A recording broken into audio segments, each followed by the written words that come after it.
Good day mga katipa. Ayan, share ko lang sa inyo itong video na napanood ko.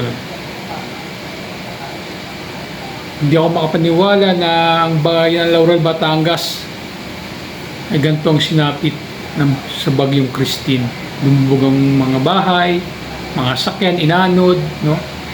Kasi pa mga katipa, yung bayan ng Laurel, Batangas na yan, pag kami ay nagbabike, o sa ride na yun, ang tawag ay Taalok. Dumadaan po kami dyan from Calamba, Talisay, Laurel, Agoncillo, Lemery, then Taal.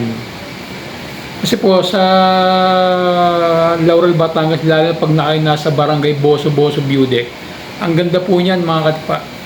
Kitang-kita yung bininti ang malaki, yung Bulkan Taal mismo, tsaka yung Taal Lake.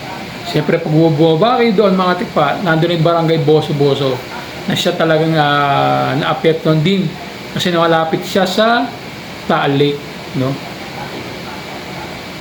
Siyempre nakakapanglabot, nakakapanlumo, nakakaiyak, nakakatakot ang sinapit ng ating mga kabayan sa bayan ng Laurel, Batangas.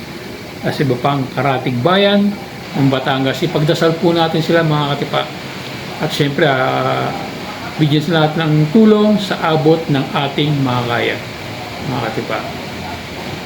Kaya yan. Bangon Laurel, bangon Laurel, bangon Batangas.